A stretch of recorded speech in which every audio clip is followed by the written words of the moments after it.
ఈ సండే నుండి ప్రతి సండే ఒక్కొక్క గ్రంథాన్ని దాని అవుటర్ లైన్స్ను మాత్రమే, నేను మరల చెప్తున్నాను, గ్రంథం మొత్తం వివరించడం అనేది ఇట్స్ హైలీ ఇంపాసిబుల్. సో బైబిల్లో ఉన్న ప్రతి గ్రంథం యొక్క అవుటర్ లైన్స్ను, దాని వెనకున్న ఏం అర్థం చేసుకోవాలి అనే సారాంశాలను అన్నింటినీ కలిసి మనం ధ్యానించబోతున్నాం. కాబట్టి ప్రతి ఒక్కరు కూడా సిద్ధంగా ఉండాల్సిందిగా కోరుతున్నాను. ఈరోజు ఈ సెషన్లో వేటి మీద మన ధ్యానం కొనసాగుతుందో నిన్ననే బైబిల్ స్టడీకి సంబంధించిన ఈ గ్రూప్లో నేను పోస్ట్ చేయడం జరిగింది. కాబట్టి you have an idea about what are we going to discuss tonight. So ఏమాత్రం ఆలస్యం చేయకుండా ఆదికాండములోనికి మనం వెళ్ళబోయే ముందుగా బైబిల్ గురించిన బేసిక్ ఇన్ఫర్మేషన్ మనం చూద్దాం. మీకు స్క్రీన్ మీద కొన్ని ఇమేజెస్ కనబడుతూ ఉంటాయి. సో రాసుకునేవారు రాసుకోండి, లేదు మాకు రాసుకునేంత రాదు, మేము రాసుకోలేము అనుకుంటే కంగారు పడకండి. ఈ సెషన్ అంతా అయిపోయిన తర్వాత నేను ఏవేవైతే మాట్లాడానో అవన్నీ మీకు పీడిఎఫ్ రూపంలో మీ అందరికీ అందిస్తాను, గ్రూప్లో నేను పోస్ట్ చేస్తాను. సో రాసుకోనగలిగిన వారు రాసుకుంటే మంచిది, లేదు నేను రాసుకోను నేను వింటాను అని అనుకుంటే ఖచ్చితంగా ఈ గ్రూప్లో మీకు లింక్ పోస్ట్ చేయి, పీడిఎఫ్ పోస్ట్ చేయడం జరుగుతుంది. ఆ తర్వాత you can have all the information I'm going to give you in this 1 hour of time. Okay, ఇక ఆదికాండము గురించి తెలుసుకొనబోయే ముందుగా బైబిల్ గురించిన కొద్దిపాటి ఇన్ఫర్మేషన్ మనం తెలుసుకుందాం. మనందరికీ తెలుసు, బైబిల్ అనగా 66 పుస్తకాల సమూహముగా మనం చదువుతున్న బైబిల్లో 66 పుస్తకాలు ఉన్నాయి. అందులో పాత నిబంధనకు వచ్చేసరికి 39 పుస్తకాలు, క్రొత్త నిబంధనలో 27 పుస్తకాలు ఉన్నాయి. అయితే ఇందులో కూడా క్లాసిఫికేషన్స్ ఉన్నాయి. పాత నిబంధనలో బైబిల్లో 2 పార్ట్స్ ఎలాగైతే ఉన్నాయో పాత నిబంధనలో 5 పార్ట్స్ ఉన్నాయి, క్రొత్త నిబంధనలో కూడా కొన్ని పార్ట్స్ ఉన్నాయి. సో ఈ పార్ట్స్ ఏంటో మనం తెలుసుకొని త్వరగా మనం ఆదికాండంలోనికి వెళ్దాం. అయితే పాత నిబంధనలో ఉన్న 39 పుస్తకాల యొక్క ఆ విభాగాలు ఏంటి అంటే, 1 మోషే ధర్మశాస్త్రం, 2వది చరిత్ర పుస్తకాలు, 3వది పద్యభాగము, 4వది ప్రవక్తల పెద్ద గ్రంథాలు. యాక్చువల్లీ చాలామంది పెద్ద ప్రవక్తల గ్రంథాలు, చిన్న ప్రవక్తల గ్రంథాలు అంటారు. బట్ నాకు తెలిసినంత వరకు ప్రవక్త అంటే ప్రవక్తనే, దేవుని సేవకుడు అంటే దేవుని సేవకుడే, పెద్ద సేవకుడు చిన్న సేవకుడు ఉండడు అనేది నా అభిప్రాయం. సో మీ అందరికీ నేను చెప్పే మాట ఏంటంటే, పెద్ద ప్రవక్త అనే బదులు ప్రవక్తల పెద్ద గ్రంథాలు అనే మాటను మనం వాడుక చేసుకుందాం. చిన్న ప్రవక్తల గ్రంథాలు అనే బదులు ప్రవక్తల చిన్న గ్రంథాలు అనే మాటను మనం వాడుక చేసుకుందాం. అయితే మోషే ధర్మశాస్త్రం వచ్చేసరికి ఆదికాండం నుండి ద్వితీయోపదేశకాండం వరకు, చరిత్ర గ్రంథాలు వచ్చేసరికి యెహోషువ గ్రంథం నుండి ఎస్తేరు గ్రంథం వరకు, పద్యభాగం వచ్చేసరికి యోబు గ్రంథం నుండి పరమగీతముల వరకు, తర్వాత ప్రవక్తల పెద్ద గ్రంథాలు వచ్చేసరికి యెషయా గ్రంథం నుండి దానియేలు గ్రంథం వరకు, ప్రవక్తల చిన్న గ్రంథాలు వచ్చేసరికి హోషియా గ్రంథం నుండి మలాకీ గ్రంథం వరకు. ఇది పాత నిబంధన యొక్క క్లాసిఫికేషన్, ఇది పాత నిబంధన యొక్క డివిజన్. ఇక న్యూ టెస్టిమెంట్ క్రొత్త నిబంధన విషయానికి వస్తే, ఈ క్రొత్త నిబంధనలో కూడా కొన్ని 5 విభాగాలుగా క్రొత్త నిబంధన డివైడ్ అయింది. ఏంటది? 1 సువార్తలు, 2వది చరిత్ర పుస్తకం, 3వది పౌలు గారి పత్రికలు, 4వది సాధారణ పత్రికలు, 5వది భవిష్యత్తుకు సంబంధించిన గ్రంథం. ఏంటి సువార్తలు? మత్తయి సువార్త, మార్కు సువార్త, లూకా సువార్త, యోహాను సువార్త, ఇవన్నీ సువార్తల జాబితాలోనికి వస్తాయి. తర్వాత క్రొత్త నిబంధనలో ఉన్న చరిత్రాత్మక ఏకైక చరిత్ర కలిగిన పుస్తకం ఏది అనంటే అపోస్తలుల కార్యములు. ఆ తర్వాత మనకు కనబడేది పౌలు గారి పత్రికలు. ఈ పౌలు గారి పత్రికల్లో కూడా మరలా 4 క్లాసిఫికేషన్స్ ఉన్నాయి. ఏంటవి? సంఘాలకు రాసిన పత్రికలు, లేదా వ్యక్తులకు రాసిన పత్రికలు, తర్వాత వ్యక్తులకు రాసిన పత్రికలు, ఆ తర్వాత వీటిలోనే కొన్నింటిని కాపర్లకు రాసిన పత్రికలు అంటారు, మరికొన్నింటిని కారాగార పత్రికలు అంటారు. ఏవి సంఘాలకు రాసిన పత్రికలు ఏవి అంటే, రోమిలకు రాసిన పత్రిక నుండి తెస్సలోనికలకు రాసిన 2వ పత్రిక వరకు పౌలు గారు రాసిన పత్రికలను సంఘాలకు రాసిన పత్రికలు అంటారు. ఇక వ్యక్తులకు స్పెసిఫిక్గా పర్సన్స్కి రాసిన పత్రికలు ఏంటి అని అంటే, తిమోతి గారికి రాసిన 1వ పత్రిక, 2వ పత్రిక, తీతు గారికి రాసిన పత్రిక, ఫిలెమోను గారికి రాసిన పత్రిక. ఈ 4ంటిని వ్యక్తులకు రాసిన పత్రికలు అని అంటారు. ఇక కాపర్లకు రాసిన పత్రికలు అని వేటిని పిలుస్తారు అని అంటే, తిమోతి గారికి రాసిన 1-2 పత్రికలు, తీతు పత్రిక, ఈ 3ంటిని కాపర్లకు రాసిన పత్రికలు అని అంటారు. ఇక కారాగార పత్రికలు అంటే ఆయన చెరసాలలో ఉండి రాసిన పత్రికలు కొన్ని ఉన్నాయి. ఏ పత్రికలు అవి? ఎఫెసీలకు రాసిన పత్రిక, ఫిలిప్పీలకు హెబ్రీలకు రాసిన పత్రిక, కొలస్సీలకు రాసిన పత్రిక, ఫిలెమోనుకు రాసిన పత్రిక, ఇవన్నీ కూడా మీకు కారాగార పత్రికలు, ప్రిజన్ నుండి రాసిన పత్రికలుగా అభివర్ణిస్తుంటారు. అయితే మీకు స్క్రీన్ మీద కనబడుతుందో లేదో, ఈ స్లైడ్లో మనం చూస్తూ హెబ్రీలకు రాసిన పత్రిక అనేది మాత్రం స్పెషల్గా వేరే కలర్లో పెట్టడం జరిగింది. రీజన్ ఏంటి అంటే, కొందరు బైబిల్ పండితులు హెబ్రీలకు రాసిన పత్రిక పౌలు గారే రాశారు అని అంటారు. మరికొందరు బైబిల్ పండితులు హెబ్రీలకు రాసిన పత్రికకు పౌలు గారికి ఎలాంటి సంబంధము లేదు అని అంటారు. బట్ వాట్ ఎవర్, పౌలు గారు రాసినా పౌలు గారు రాయకపోయినా ఇక్కడ ఆథర్ని పక్కకు పెడితే మనకు రాయించింది మాత్రం పరిశుద్ధాత్ముడు. ఈ క్లారిటీ అయితే మనకు ఉంది. సో మనం ఈ విషయంలో ఎలాంటి కంగారుకు మనం లోనవ్వాల్సిన అవసరం లేదు. అందుకే ఇన్ కేస్ ఒకవేళ పౌలు గారే రాసి ఉంటే ఖచ్చితంగా అదొక సాధారణ పత్రిక లేదా సంఘానికి రాసిన పత్రికగా మనం అభివర్ణించుకోవచ్చు. లేదు పౌలు గారు రాసి ఉండకపోతే సాధారణ పత్రికలు ఏవైతే ఉన్నాయో ఆ జాబితాలో హెబ్రీలకు రాసిన పత్రికను కూడా మనం యాడ్ చేసుకోవచ్చు. బట్ ఎవరు రాసినా పర్లేదు, రాయించింది దేవుడు కాబట్టి మనం దీని గురించిన డిబేట్ పెట్టుకోవాల్సిన అవసరం కూడా లేదు. ఈ విషయాన్ని గుర్తుపెట్టుకోండి. ఆ తర్వాత కొత్త నిబంధనలో సువార్తలు, చరిత్ర పుస్తకము, పౌలు గారి పత్రికలు, అందులో 4 క్లాసిఫికేషన్స్ తర్వాత మనకు కనబడేది సాధారణ పత్రికలు. ఈ సాధారణ పత్రికలు ఏంటి అంటే, యాకోబు పత్రిక నుండి యూదా పత్రిక వరకు సాధారణ పత్రికలు అంటారు. ఇక తర్వాత మనకు కనబడే చిట్ట చివరి గ్రంథము, భవిష్యత్తును తెలియజేసే గ్రంథము, అదే ప్రకటన గ్రంథము. సో ఇది బైబిల్ యొక్క బేసిక్ ఇన్ఫర్మేషన్ ఏంటి, బైబిల్ ఎన్ని పార్ట్స్గా డివైడ్ అయింది, అందులో పాత నిబంధన ఎన్ని పార్ట్స్గా ఉంది, కొత్త నిబంధన ఎన్ని పార్ట్స్గా ఉంది, అందులోనూ పౌలు గారి పత్రికలు ఎన్ని పార్ట్స్గా ఉన్నాయో మనం చూస్తున్నాం. అయితే ఇప్పుడు మనకు మూడవదిగా మనం తెలుసుకోవాల్సిన విషయం ఏం చెప్పనా, అసలు హీబ్రూ బైబిల్కి మనకి తేడా ఏంటి? మనం చదువుతున్న పాత నిబంధన గ్రంథానికి యాక్చువల్గా రాయబడిన హిబ్రూ భాషలో రాయబడిన ఒరిజినల్ టెక్స్ట్కి దానికి దీనికి తేడా ఏంటంటే, ఒక విషయం, ఈ తేడా గురించి ఎందుకు చెప్తున్నానో కూడా నేను చెప్తాను, కానీ జాగ్రత్తగా వినండి. ఏంటి తేడా అంటే, మనము చదువుతున్న ఈ బైబిల్లో పాత నిబంధనలో 39 పుస్తకాలు ఉంటే, హిబ్రూ బైబిల్లో మాత్రం పాత నిబంధనలో 24 పుస్తకాలు మాత్రమే ఉంటాయి. ఈ హిబ్రూ బైబిల్ని పాత నిబంధన తనాక్ అని పిలుస్తారు. అందులో ఈ హిబ్రూ బైబిల్లో 3 పోర్షన్స్ ఉంటాయి. పాత నిబంధనకు వచ్చేసరికి తెలుగు బైబిల్లో 5 పోర్షన్స్గా మనం డివైడ్ చేసినట్టుగా హీబ్రూ బైబిల్కి వచ్చేసరికి 3 పోర్షన్స్ ఉంటాయి. ఒకటి తోరా అంటారు, రెండవది నెవీయీం అంటారు, తర్వాత మూడవది కెతూవీం అని అంటారు. తోరా అంటే పంచకాండాలు, లేదా పెంటాట్యూక్ అంటారో, పంచకాండాలు అంటారో, లేదా మోషే ధర్మశాస్త్రం అంటారో, అది మీ ఇష్టం, ఏదైనా ఒకటే. సో ఆదికాండం, నిర్గమాకాండం, లేవియాకాండం, సంఖ్యాకాండం, ద్వితీయోపదేశకాండం, వీటిని తోరా అని పిలుస్తారు హీబ్రూ బైబిల్లో. ఇక నెవీయీం అంటే ప్రవక్తల గ్రంథాలు. నెవీయీం అంటే ప్రవక్తల గ్రంథాలు. ఏ గ్రంథాలు ఈ జాబితాలో వస్తాయి? ఒకటి యెహోషువ, తర్వాత న్యాయాధిపతులు, తర్వాత ఇక్కడ మీరు గమనించండి, సమూయేలు మొదటి గ్రంథము, సమూయేలు రెండవ గ్రంథం అని రాయకుండా సమూయేలు అని రాయడం జరిగింది. రాజుల మొదటి గ్రంథము, రాజుల రెండవ గ్రంథం అని రాయకుండా రాజుల గ్రంథము అని రాయడం జరిగింది. రీజన్ ఏంటంటే, ఈ తెలుగు బైబిల్లో ఉన్నట్టుగా ఈ సమూయేలు గ్రంథాలు 2 గ్రంథాలు ఉండవు హిబ్రూ బైబిల్లో. అదంతా ఒకే గ్రంథం, సమూయేలు గ్రంథం, దాట్స్ ఇట్. అదంతా ఒకే గ్రంథం. రాజుల గ్రంథం కూడా ఒకే గ్రంథం. తర్వాత యెషయా గ్రంథము, ఇర్మియా గ్రంథము, ఎహెజ్కేలు గ్రంథము, తర్వాత హోషేయ నుండి మలాకి, ప్రవక్తల చిన్న గ్రంథాలుగా పిలువబడుతున్న, లేదా చిన్న ప్రవక్తలు అంటారు. కానీ మనం ఈ వర్ణనను మనం కొద్దిసేపు వదిలేసి కొత్త వర్ణనను మనం అలవాటు చేసుకుందాం, దాన్ని వాడుక చేసుకుందాం. ప్రవక్తల యొక్క చిన్న గ్రంథాలు హోషేయ నుండి మలాకి వరకు ఒకే పుస్తకంగా పాత నిబంధనలో హెబ్రీ బైబిల్లో ఈ పాత నిబంధనలో మనకి ఈ విధంగా కనబడుతుంది. ఆ తర్వాత కెతూవీం అనే జాబితా మనకు కనబడుతుంది. ఇది ఏంటి? రచనలు. ఏ పుస్తకాలు ఇందులో ఉంటాయి?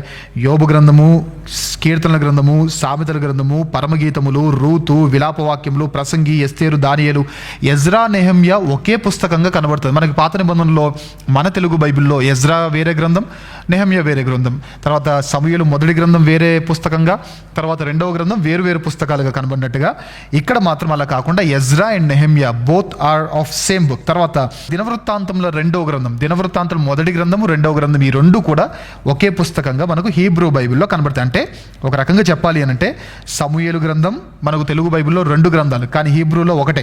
రాజుల గ్రంథము తెలుగు బైబిల్లో 2 గ్రంథాలుగా ఉంటుంది, కానీ హీబ్రూలో ఒకటే. తర్వాత క్రానికల్స్, దినవృత్తాంతంలో గ్రంథాలు ఏవైతే ఉన్నాయో అవి తెలుగు బైబిల్లో 2గా మనకు కనబడతాయి, కానీ హీబ్రూలో అది ఒకటే. తర్వాత ఎజ్రా వేరుగా, నెహెమ్యా వేరుగా తెలుగులో మనకు కనబడుతుంది, కానీ హీబ్రూలో ఈ 2 కలిపి ఒకే పుస్తకంగా కనబడుతుంది. ఆ తర్వాత హోషేయ గ్రంథం నుండి మలాకి గ్రంథం వరకు మనకు వేరు పుస్తకాలుగా కనబడుతుంటుంది, కానీ కానీ హీబ్రూ బైబిల్లో ఇదంతా ఒకటిగానే కనబడుతుంది. ఎందుకు ఈ మాట చెప్పాల్సి వస్తుంది అని అంటే చాలా చాలా వివరణలు నేను విన్నాను, చాలా ఎక్స్ప్లెనేషన్స్ నేను విన్నాను. వేటి గురించి అంటే బైబిల్లో 66 పుస్తకాలు మాత్రమే ఎందుకు ఉండాలి అని సమ్ ర్యాండమ్ ఎక్స్ప్లెనేషన్స్ నేను విన్నాను.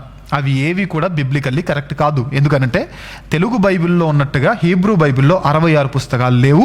తెలుగు బైబిల్లో ఉన్నట్టుగా పాత నిబంధనలో 39 పుస్తకాలు హీబ్రూ బైబిల్లో లేవు. జస్ట్ 24 బుక్స్ మాత్రమే.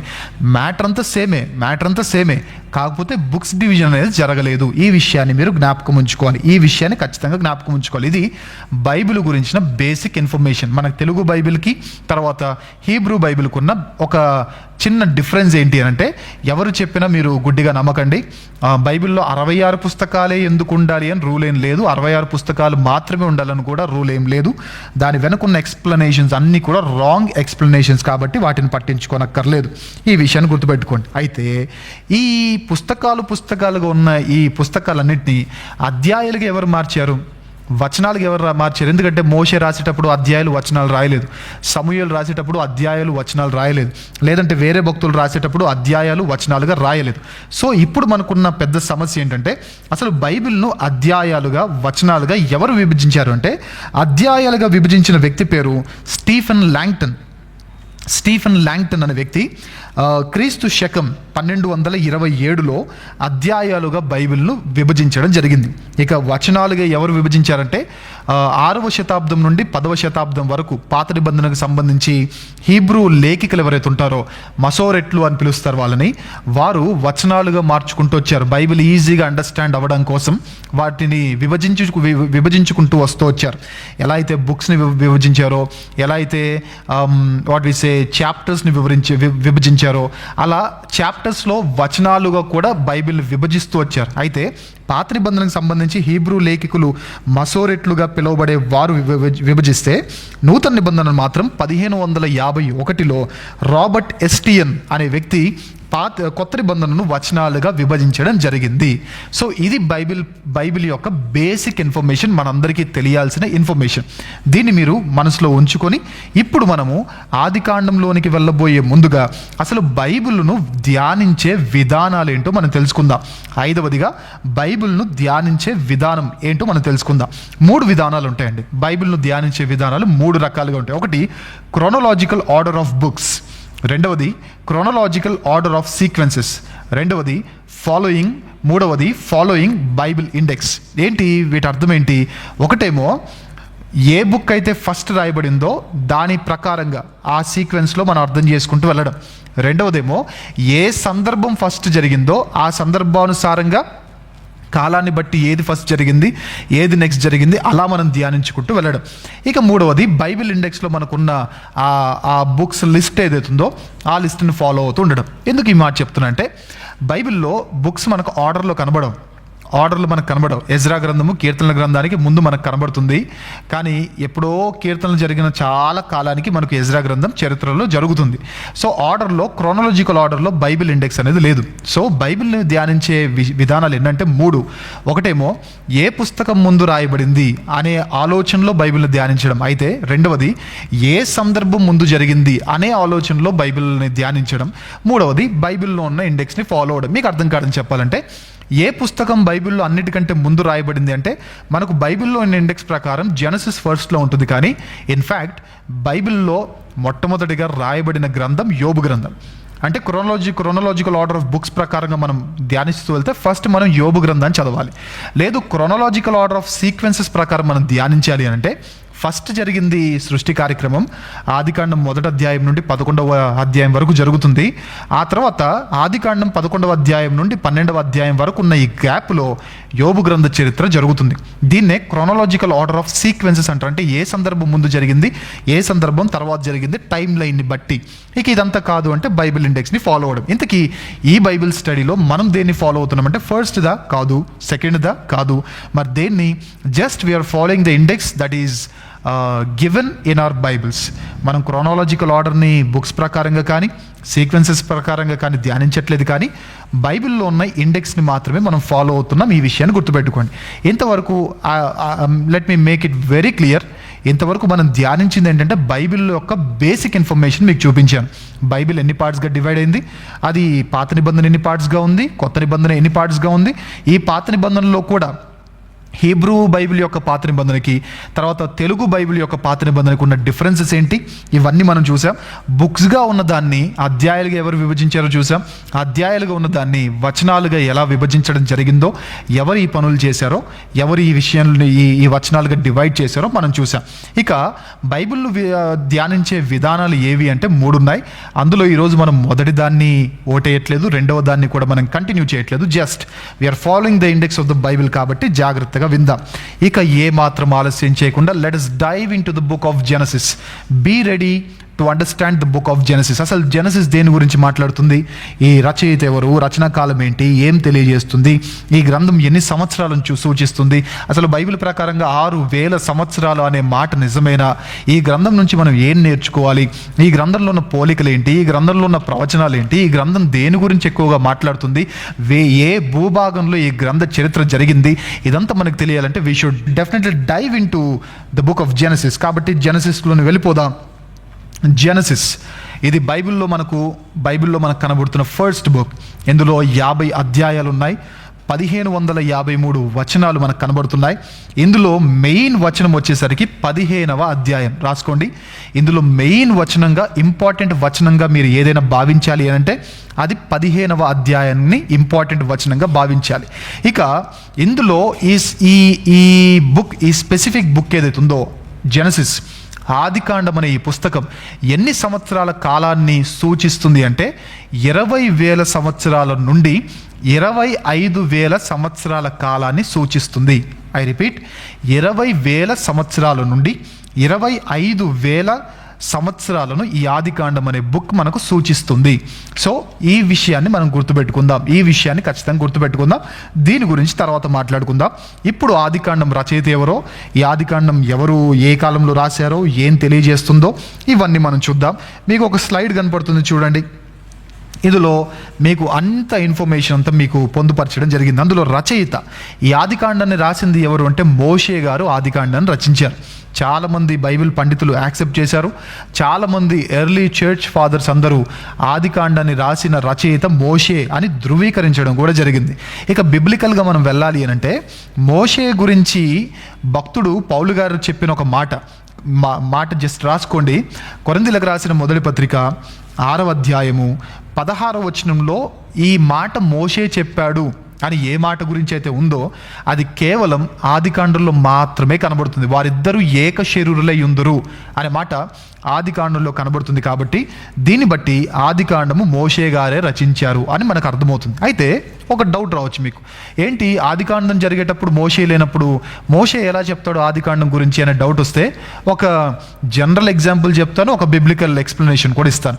ఇప్పుడు నేను నిలబడి జవహర్లాల్ నెహ్రూ గురించి కానీ సుభాష్ చంద్రబోస్ గారి గురించి కానీ నేను మాట్లాడాను అనుకోండి, నేను మాట్లాడినంత మాత్రాన నేను వారి కాలానికి సంబంధించిన వాడనై ఉండక్కర్లేదు. Okay, are you getting my point?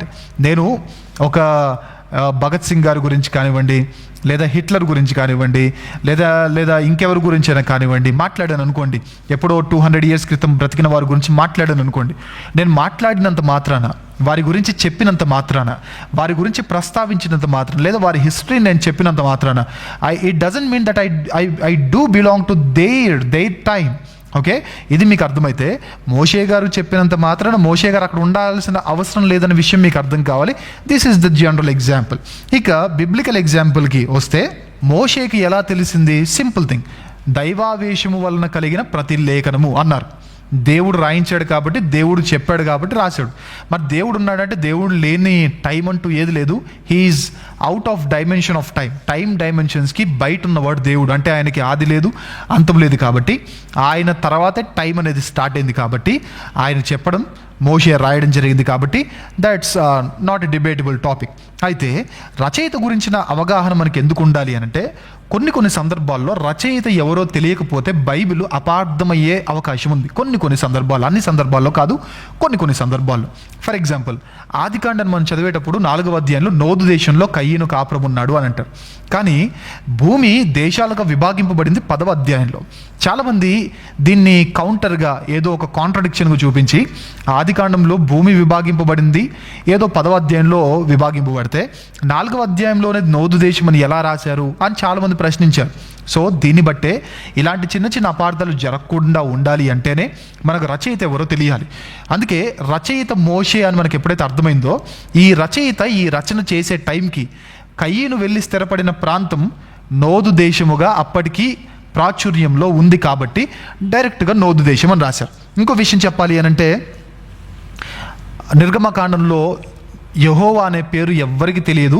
నేను జస్ట్ సర్వశక్తిమంతుడైన దేవుడు అనే పేరుతోనే నేను పిలువబడ్డాను తప్ప యెహోవా అనే పేరు ఎవరికి తెలియదు అని మోషేతో దేవుడు డైరెక్ట్గా అంటాడు.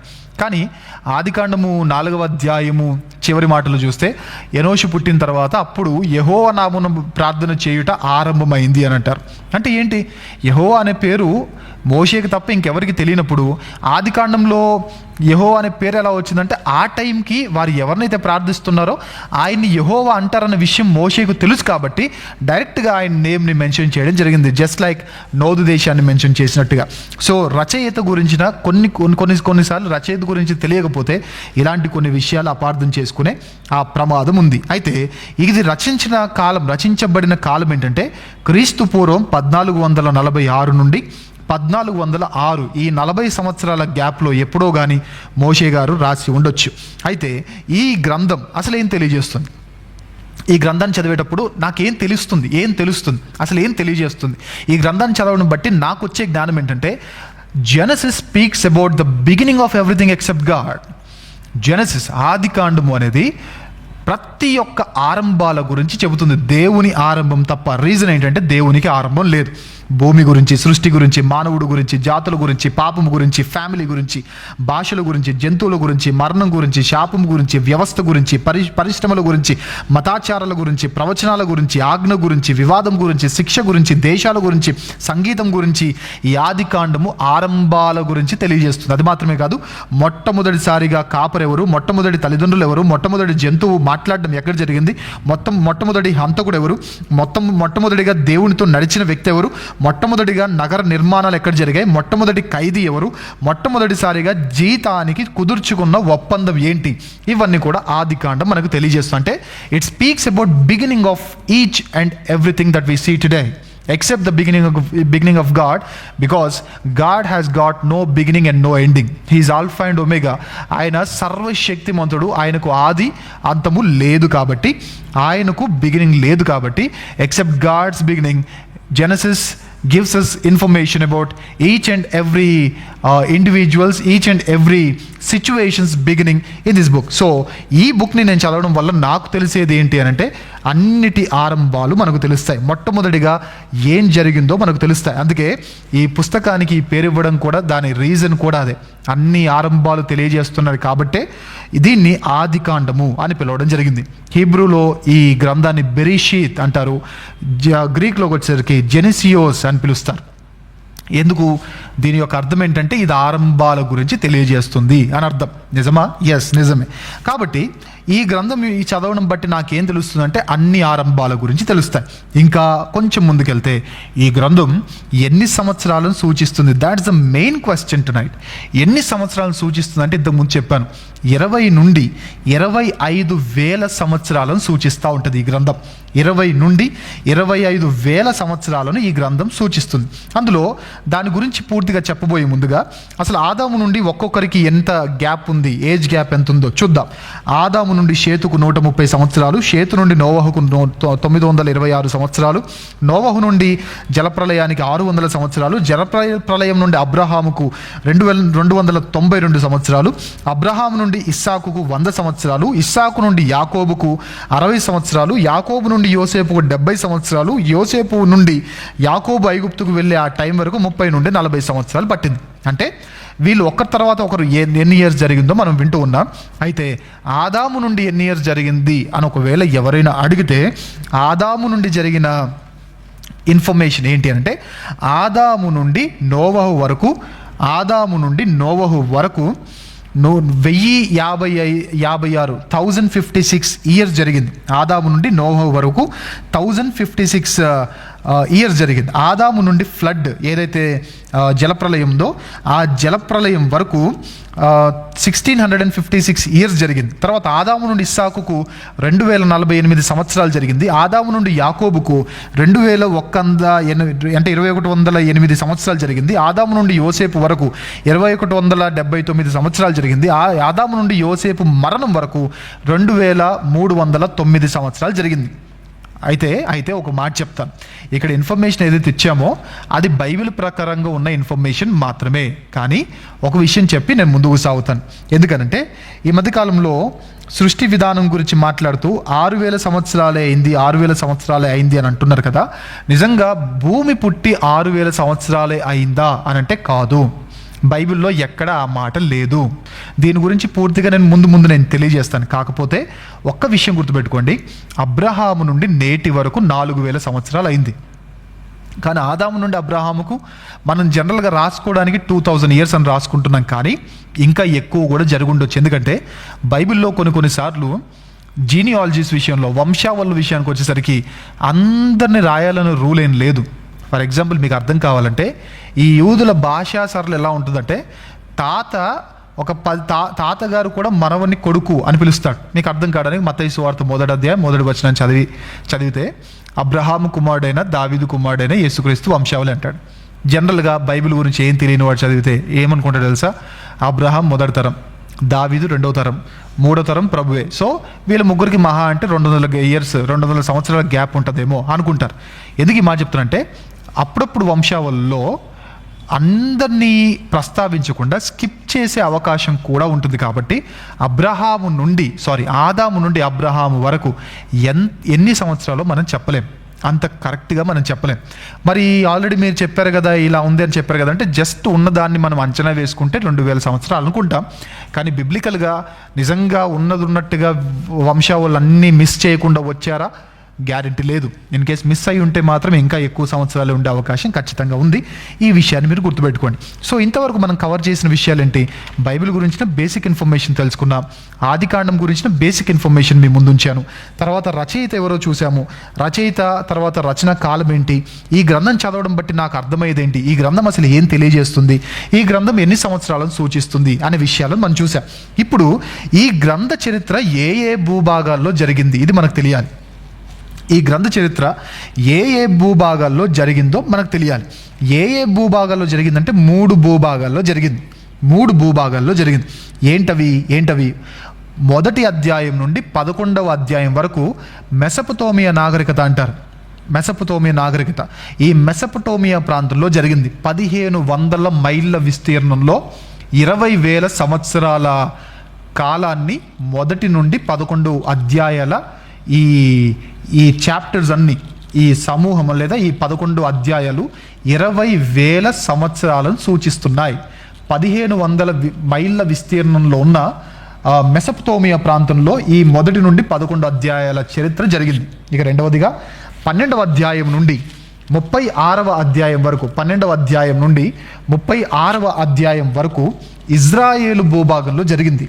2165 నుండి క్రీస్తు పూర్వం BC 1914 వరకు అంటే 251 సంవత్సరాల చరిత్ర ఇజ్రాయేలు భూభాగంలో జరిగింది. ఐ రిపీట్, ఈ గ్రంథ చరిత్ర ఏ భూభాగాల్లో జరిగిందంటే 3 భూభాగాల్లో. ఒకటి మెసొపొటేమియా భూభాగంలో 20,000 సంవత్సరాల చరిత్ర, తర్వాత 1500 మైళ్ళ విస్తీర్ణంలో ఉన్న ఈ భూభాగంలో జరిగింది. రెండవది 12 నుండి 36 వచనాల వరకు 251 సంవత్సరాల చరిత్ర, ఇది ఇజ్రాయేలు భూభాగంలో జరిగింది. ఇక 37 నుండి 50 వచనాల వరకు ఐగుప్తు దేశంలో జరిగింది. ఇది 110 సంవత్సరాల చరిత్ర. అంటే యావరేజ్గా లేదా అప్రాక్సిమేట్గా తీసుకుంటే 20,000 నుండి 25,000 సంవత్సరాల చరిత్ర 3 భూభాగాల్లో జరిగిన చరిత్రే ఈ ఆదికాండం అనే చరిత్ర.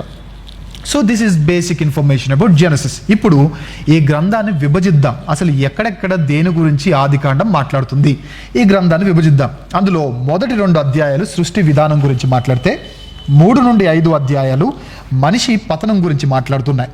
మొదటి 2 అధ్యాయాలు సృష్టి విధానం గురించి, 3 నుండి 5 అధ్యాయాలు మనిషి పతనం గురించి, 6 నుండి 9 అధ్యాయాలు జలప్రలయం గురించి, 10-11 అధ్యాయాలు ఏమంటారు జనాంగాలు, బాబేలు గోపురం వీటి గురించి, 12 నుండి 25 అధ్యాయాలు అబ్రహాము గురించి, 26 నుండి 27 అధ్యాయాలు ఇస్సాకు గురించి, 28 నుండి 36 అధ్యాయాలు యాకోబు గురించి, 37 నుండి 50 అధ్యాయాలు యోసేపు గురించి ఈ ఆదికాండం మాట్లాడుతుంది. అంటే వీరు తప్ప ఇంకెవ్వరు లేరంటే కాదు, అలాని కాదు, వీరిని మెయిన్ రోల్లో చూపిస్తూ మాట్లాడుతుంది. సపోర్టింగ్ క్యారెక్టర్స్ వారు వస్తూ ఉంటారు, వారు కూడా ఎవరో నేను చెప్తాను. ఓకే, అంటే ఒక్క మాటలు చెప్పాలంటే ఆదికాండం అంటే ఏంటి, ఆదికాండం దేని గురించి మాట్లాడుతుంది, ఆదికాండం ఎలా అర్థం చేసుకోవాలంటే 4 సందర్భాలు, 4 వ్యక్తులు. This is what Genesis is. 4 సందర్భాలు, 4 వ్యక్తులు. ఏంటా 4 సందర్భాలు? మొదటి అధ్యాయం నుండి 11 అధ్యాయాల వరకు కనబడే 4 సందర్భాలు. దీన్ని ప్రిమిటివ్ హిస్టరీ అంటారు. ఆదికాండం ప్రకారంగా ఆదికాండాన్ని విభజించుకుంటూ వెళ్తున్నాం ఈజీగా అర్థం చేసుకోవడానికి. ఏం జరుగుతుంది ఆదికాండంలో? 2 పార్ట్స్ ఉన్నాయి ఆదికాండంలో. ఒకటి మొదటి నుండి 11 అధ్యాయాల వరకు ఒక పార్ట్, తర్వాత 12వ అధ్యాయం నుండి 50వ అధ్యాయం వరకు మరొక పార్ట్. ఈ మొదటి నుండి 11వ అధ్యాయం వరకు ఉన్న ఈ పార్ట్ని ప్రిమిటివ్ హిస్టరీ అంటారు.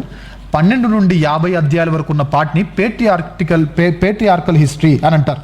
అయితే ఈ మొదటి నుండి 11 అధ్యాయాలు ఏంటి అంటే 4 సందర్భాలు. 12 నుండి 50 అధ్యాయాలు ఏంటంటే 4 వ్యక్తులు. ఏంటా 4 సందర్భాలు, ఏంటా 4 వ్యక్తులు అంటే, ఒకటి సందర్భాలు వచ్చేసరికి 4 సందర్భాల్లో మొదటిది సృష్టి, రెండవది పతనం, మూడవది జలప్రలయం, 4వది బాబేలు గోపురం. 4 సందర్భాలు. ఇక 4 వ్యక్తులు ఎవరంటే అబ్రహాము, ఇస్సాకు, యాకోబు, యోసేపు. అంటే ఆదికాండం దేని గురించి, ఎవరి గురించి మాట్లాడుతుందంటే, మరలా చెప్తున్నాను, ఒక్క మాటలు గుర్తుపెట్టుకోండి, 4 సందర్భాల గురించి, 4 వ్యక్తుల గురించి మాట్లాడుతుంది. సృష్టి, పతనము, తర్వాత జలప్రలయము, బాబేలు గోపురము, అబ్రహాము, ఇస్సాకు, యాకోబు, యోసేపు.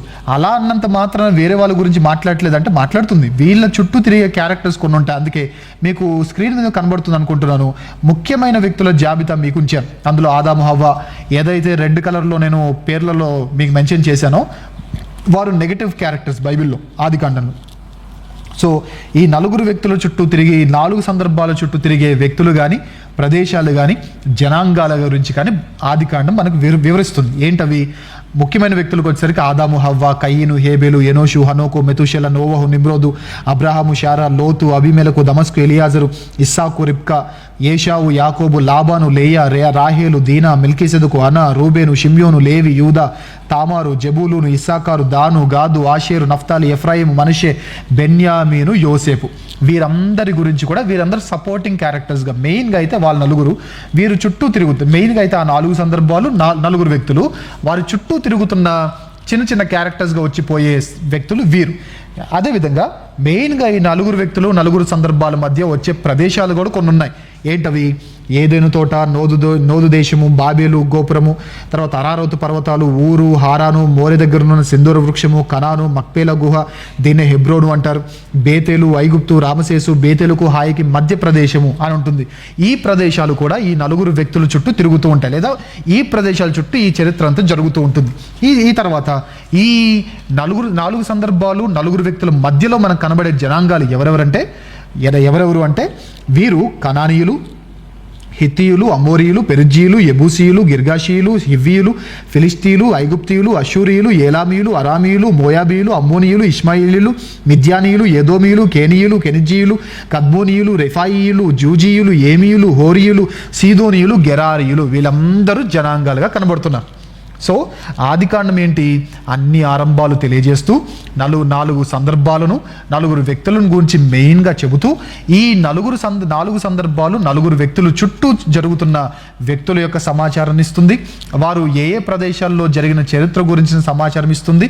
ఈ గ్రంథంలో కనబడే జనాంగాల గురించిన చరిత్రను కూడా మనకు బైబిల్లో ఆదికాండం అనే గ్రంథం ఇస్తుంది. అయితే ఈ కనబడే జనాంగాలు ఏవైతే ఉన్నాయో, కనబడుతున్న ప్రదేశాలు ఏవైతే ఉన్నాయో, ఈ ప్రతి ప్రదేశానికి హిస్టరీ ఉంది, ఈ ప్రతి జనాంగానికి హిస్టరీ ఉంది. అయితే నేను ఈ ప్లేసెస్ హిస్టరీ కానీ, ఈ జనాంగాల హిస్టరీ కానీ, వీటి గురించి నేను ఇక్కడ చెప్పబోట్లేదు. నెక్స్ట్ ఇయర్ గుర్తుపెట్టుకోండి, 2027 జనవరి నుండి బైబిల్ ట్రైనింగ్ మేము స్టార్ట్ చేస్తున్నాం. అందులో చాలా డెప్త్గా ప్రతి గ్రంథాన్ని, ప్రతి జనాంగం యొక్క హిస్టరీని, ప్రతి ప్రదేశం యొక్క హిస్టరీని, దాని పుట్టుపూర్వోత్తరాలన్నింటినీ దాని A to Z ఇన్ఫర్మేషన్ అంతటిని బైబిల్ ట్రైనింగ్లో నేను ఇవ్వడం జరుగుతుంది. ఇక్కడ వాటిని చెప్పట్లేదు, కాకపోతే ఇక్కడ ఓన్లీ ఓవర్ వ్యూ మాత్రం ఇస్తున్నాను. బైబిల్ ట్రైనింగ్లో ఖచ్చితంగా ఇప్పుడు నేను గుక్క తిప్పుకోకుండా చదివిన ఈ జనాంగముల చరిత్ర అంతా, బైబిల్లో దేవుడు పొందుపరిచిన చరిత్ర, వారి రైజ్ అండ్ వారి ఫాల్, ఈ ముఖ్యమైన ప్రదేశాలు ఇప్పుడు ఎక్కడున్నాయి, వాటి చరిత్ర ఎందుకు కనుమరుగైపోయింది, ఇవన్నీ కూడా నేను బైబిల్ ట్రైనింగ్లో చెప్తాను. ఇప్పుడు జస్ట్ మీకు అవగాహన కోసం ఈ 4 వ్యక్తులు 4 సందర్భాల చుట్టూ తిరుగుతున్న వ్యక్తులు, ప్రదేశాలు, జనాంగాల యొక్క ఇన్ఫర్మేషన్ మీకు ఇస్తున్నాను. ఇది మాత్రమే కాకుండా నెక్స్ట్ స్లైడ్లో మీరు చూస్తే ఇక్కడ ఆదికాండంలో వంశావళులు కూడా కనబడుతున్నాయి. సుమారు 10 వంశావళులు మనకు కనబడతాయి.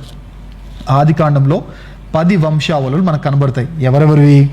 ఆదాము, నోవహు, షేము, హాము, యాపెతు, తెరహు, ఇస్మాయేలు, ఇస్సాకు, ఏషావు, యాకోబు, వీరందరి వంశావళులు మనకు కనబడుతూ ఉంటాయి. అయితే ఇక్కడ షేము, హాము, యాపెతు అనగానే మనం కొంచెం ఆగి ఇన్ఫర్మేషన్ రాసుకునేవారు రాసుకోండి, తర్వాత మళ్ళీ మీరు మిస్ చేసుకుంటూ చేసుకోవచ్చు, మిస్ అయినా అవ్వచ్చు, ఆ ప్రమాదం ఉంది. కాబట్టి షేము నుండి అరబ్బులు మరియు యూదులు వచ్చారు. షేము నుండి అరబ్బులు మరియు యూదులు వచ్చారు. హాము నుండి ఆఫ్రికన్లు వచ్చారు. యాపేతు నుండి యూరోపియన్లు వచ్చారు. మరలా చెప్తున్నాను, షేము నుండి అరబ్బులు యూదులు వచ్చారు. హాము నుండి ఆఫ్రికన్లు వచ్చారు. యాపేతు నుండి యూరోపియన్లు వచ్చారు. ఆ తర్వాత ప్రభువును గూర్చిన ప్రవచనాలు కూడా ఈ ఆదికాండంలో చాలా కనబడతాయి. అందులో 3వ అధ్యాయం 15వ వచనంలో స్త్రీ సంతానము అని ప్రభువు గురించిన ప్రవచనం. తర్వాత యూదాపత్రిక, అదేంటి ఆదికాండం అని చెప్పి యూదాపత్రిక అంటున్నారంటే, యూదాపత్రికలో ఉన్న ప్రవచనము హనోకు గురించిన ప్రవచనం. అది హనోకు చెప్పిన ప్రవచనం, హనోకు ప్రవచించిన ప్రవచనం. 2వ రాకడ గురించిన ప్రవచనం ఇది హనోకు ప్రవచించింది కాబట్టి ఆదికాండం యొక్క చరిత్రకు సంబంధించిందే. సో 2వ రాకడకు సంబంధించిన ప్రవచనం కూడా ఆదికాండంలోనే మనకు కనబడుతుంది. 12వ అధ్యాయం 3వ వచనంలో అబ్రహాము ద్వారా బ్లెస్సింగ్ గురించి దేవుడు మాట్లాడుతున్నాడు. 22వ అధ్యాయంలో ఇస్సాకు బలిని ఛాయగా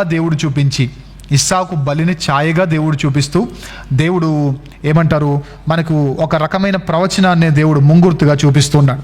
ఇక 49వ అధ్యాయం 10వ వచనంలో షిలోహు గురించి ఉంటుంది. షిలోహు అంటే శాంతి దూత అని, తర్వాత అధికారం గలవాడు అని అర్థం. రాజదండం గురించి ఉంటుంది. జనములు ఆయనకు విధేయులవుతారు అని ప్రభువు గురించిన ప్రవచనాలు మనకు ఆదికాండంలో కనబడతాయి. సో ఆదికాండం ఆరంభాల గురించి చెప్పడం మాత్రమే కాదు, ఆదికాండం 4 వ్యక్తుల గురించి చెప్పడం మాత్రమే కాదు, 4 సందర్భాలు చెప్పడం మాత్రమే కాదు, వీటి చుట్టూ తిరుగుతున్న ప్రదేశాలను కవర్ చేసింది. వీటి చుట్టూ అంటే జియోగ్రఫికల్గా Bible has got such a powerful evidence. తర్వాత మనకు జనాభా సంఖ్య ప్రకారంగా కూడా బైబిల్లో ఎవిడెన్సెస్ ఉన్నాయి. అందుకే వ్యక్తుల గురించి ఎందుకు చెప్తున్నాం, వారు చరిత్రలో కొందరు కనబడుతున్నారు. ప్రాంతాల గురించి ఎందుకు చెప్తున్నాం, చరిత్రలో ఆ ప్రాంతాలకు మంచి భయంకరమైన చరిత్ర, వాటి వెనక గొప్ప హిస్టరీ దాగి ఉంది. తర్వాత ఇది మాత్రమే కాదు కానీ ఆదికాండము ప్రవచనాల గురించి కూడా చెప్తుంది. ఆయన రాక గురించి, 2వ రాకడ గురించి, ఆయన బలి గురించి, వీటన్నిటి గురించి చెప్తుంది. ఇప్పుడు మనం ఓవరాల్గా ఇదంతా ఆదికాండం గురించి మాట్లాడుతున్నాం కాబట్టి స్టార్టింగ్ నుండి ఎండింగ్ వరకు మధ్యలో ఉన్న కొన్ని ఇంపార్టెంట్ విషయాలు నేను క్లోజ్ చేయడానికి నేను ప్రయత్నం చేస్తాను.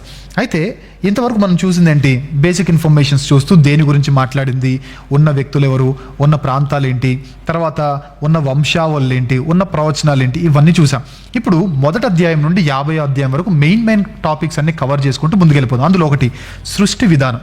చాలామంది ఈ మధ్యకాలంలో బైబిల్ తెలిసినవాడు, తెలియనివాడు, చదువు వచ్చినవాడు, రానివాడు అందరూ బైబిల్లోని సృష్టి కార్యక్రమం తప్పు పట్టేవాడు. బైబిల్లోని సృష్టి కార్యక్రమం తప్పుపడుతున్నారు. అందులో మెయిన్గా 6000 సంవత్సరాల్లో అంత చిన్న భూమి, అంత చిన్న ఏజ్ అంటున్నారు భూమిది అని చాలామంది అంటూ ఉన్నారు. కానీ ఒక విషయం చెప్పనా, బైబిల్ ప్రకారంగా ఎక్కడ కూడా భూమి యొక్క వయస్సు 6000 సంవత్సరాలని బైబిల్లో లేదు. అఫ్కోర్స్ అబ్రహాము నుండి ఇప్పటి వరకు 4000 సంవత్సరాలు, కానీ ఆదాము నుండి అబ్రహాముకు మాత్రం ఎన్ని సంవత్సరాలు మనం చెప్పలేం. మనకున్న ఇన్ఫర్మేషన్ బట్టి మనం అనుకుంటే, ఒకవేళ డైరెక్ట్ జీనియాలజీ అనుకుంటే 2000 సంవత్సరాలు. కానీ బైబిల్లో ఉన్న ఇంకొక అలవాటు ఏంటి అంటే, జీనియాలజీలో చాలామందిని వదిలేసి వారు కొన్ని తరాల తర్వాత వారిని కూడా కొడుకు అని పిలుస్తారు కాబట్టి, కుమారుడు అని పిలుస్తారు కాబట్టి, ఇంతకుముందు మీకు ఇచ్చిన ఎగ్జాంపుల్లో అబ్రహాము కుమారుడైన, దావీదు కుమారుడైన యేసుక్రీస్తు వంశావళి జీనియాలజీలో చాలా స్కిప్ చేసే అవకాశాలు ఉన్నాయి. కాబట్టి మనం అంతగా చెప్పలేం. కాకపోతే Genesis is not speaking about 6,000 years of time line, but it is actually speaking about 20 to 25,000 years of time line. ఎలా చెబుతారు అని అంటే 3 థియరీస్ ఉన్నాయండి. 3 థియరీస్, అసలు సృష్టి విధానం మీద 3 థియరీస్ ఉన్నాయి. ఒకటి డే ఏజ్ థియరీ అంటారు, రెండవది గ్యాప్ థియరీ అంటారు, మూడవది యంగ్ ఎర్త్ థియరీ అంటారు. వాట్ డూ యూ సపోర్ట్ అని నన్ను అడిగితే I support young earth theory. Day theory కాదు, గ్యాప్ థియరీ కాదు, యంగ్ ఎర్త్ థియరీని నేను సపోర్ట్ చేస్తాను, నేను నమ్ముతాను. ఎందుకు అనంటే డే ఏజ్ థియరీ అంటే ఏంటంటే ఒక రోజు అంటే అనేకమైన సంవత్సరాలు, ఎన్నో చెప్పలేము అని అంటారు. ఇది డే ఏజ్ థియరీ అంటే. డే ఏజ్ థియరీ అంటే ఒక రోజు అంటే నార్మల్ రోజు కాదు, అనేకమైన సంవత్సరాలు అని అంటారు. రెండవది గ్యాప్ థియరీ. ఈ గ్యాప్ థియరీ ఏంటంటే క్రిస్టియానిటీలో చాలామంది నమ్మేదేంటి, కొందరు నమ్మేదేంటి, ఒక సృష్టి ఉండేది, సాతాను దాన్ని పాడు చేశాడు, సో దేవుడు మరలా వేరే సృష్టిని చేసి అందులో ఆదామును పెట్టాడు అని నమ్మేవారు కూడా ఉన్నారు. ఇది బైబిల్ ప్రకారంగా శుద్ధ దండగా, ఇది రాంగ్ డాక్ట్రిన్ ఇది. సో దీన్ని మనం నమ్మక్కర్లేదు, బట్ క్రిస్టియానిటీలో చాలామంది నమ్మేవారు కూడా ఉన్నారు కాబట్టి నేను ఎక్స్ప్లెయిన్ చేస్తా ఉన్నాను. ఇక యంగ్ ఎర్త్ థియరీ అంటే ఏంటి అంటే, ఒక హెన్రీ అనే ఒక సైంటిస్ట్ అన్నమాట ఏంటంటే, ఈ భూమి పుట్టి మహా అంటే 20 నుండి 25 వేల కాలం మాత్రమే అవుతుంది. ఎందుకు అనంటే ఈ విశ్వం పుట్టి ఆ కాలం మాత్రమే అవుద్ది. ఎందుకంటే ఆయన చెప్పిన మాట ఏంటంటే, సూర్యుడు, ఆయన చెప్పిన సైంటిఫిక్ రీజన్స్ చెప్తున్నారు, సూర్యుడు ఇంత టైంకి దాని సైజ్ తగ్గుతూ వస్తున్నాడు. ఒకవేళ ఇది నిజంగా లక్షల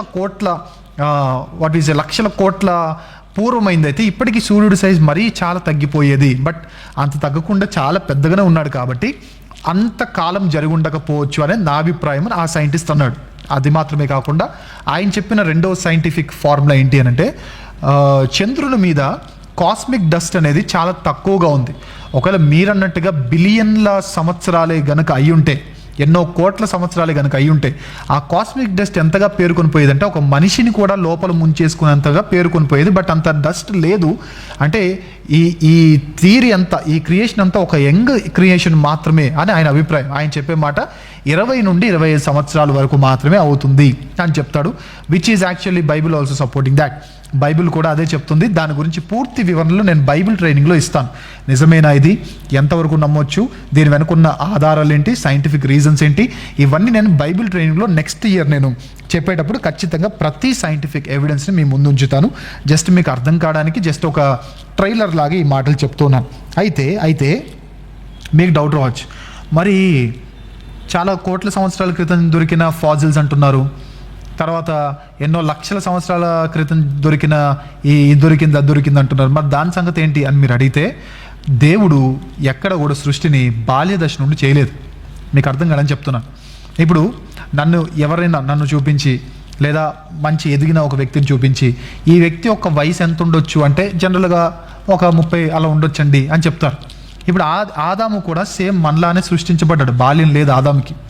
ఇప్పుడు ఆదామును ఒక డాక్టర్ దగ్గర తీసుకెళ్ళి, లేదా ఒక వ్యక్తికి చూపించి, ఈయన వయసు ఎంత ఉండొచ్చు అని అంటే, మార్నింగ్ పుట్టిన ఆదాముని నైట్ లేదా ఈవినింగ్కి ఒక డాక్టర్ దగ్గర లేదా ఒక వ్యక్తి దగ్గర తీసుకెళ్ళి జస్ట్ అజ్యూమ్ తీసుకెళ్ళి ఇతని వయసు ఎంత అయి ఉండొచ్చు అంటే మేబీ ఒక 30 ఉండొచ్చు, మేబీ 40 ఉండొచ్చు అంట. కానీ ఆయనకు ఒక్కరోజు కూడా అవ్వలేదు ఇంకా అప్పటికి.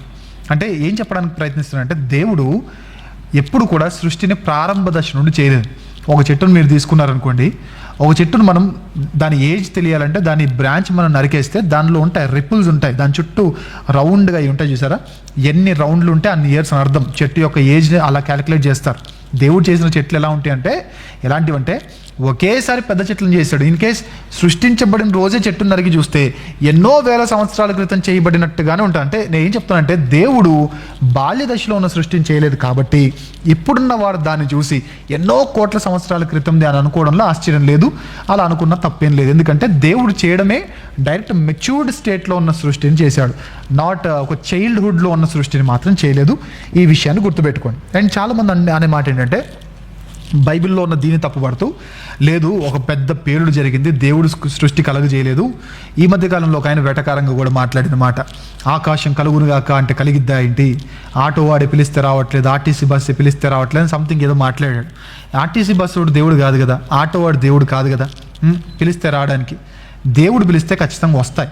ఖచ్చితంగా వస్తాయి. ఆయన పిలిస్తే మనం కూడా ఖచ్చితంగా పోతాం. ఆయన ఇంకొచ్చేయండి అని చెప్తే ఖచ్చితంగా వెళ్ళాల్సిందే. ఎందుకు మా చెప్తున్నంటే కొందరు వ్యతిరేకవాదులు కొన్ని వితండవాదనలు చేస్తూ ఉంటారు. అందులో ఒక వితండవాదన ఏంటంటే ఒక పెద్ద పేలుడు జరిగిందంట, సృష్టి పుట్టిందంట. నాకు అర్థం కాదు.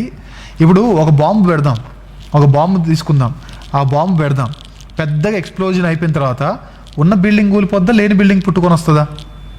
జనరల్గా ఒక బిల్డింగ్ కూల్చడానికి బాంబ్స్ పెడతా ఉంటారు కదా. ఇలా బిల్డింగ్ను కూల్చడానికి, ఒక పెద్ద బిల్డింగ్ కూల్చడానికి బాంబ్స్ అన్ని పెట్టి ఆ బ్లూ ప్రింట్ తెచ్చేసి బాంబ్స్ అన్ని పెట్టిన తర్వాత బాంబ్స్ అన్ని పేలిన గొప్ప పేలుడుతో ఆ ఉన్న బిల్డింగ్ కూలిపోద్దా, లేదా కొత్త బిల్డింగ్ మంచిగా రెనోవేషన్ జరిగి కొత్త బిల్డింగ్ వస్తుందా? పేలుడు జరిగితే ఎక్కడైనా ఉన్నది పోద్ది కానీ లేనిది ఎట్లా వస్తుంది? సో అది కూడా తప్పే. బైబిల్లో ఉన్న సృష్టి కార్యక్రమం 100% కరెక్ట్.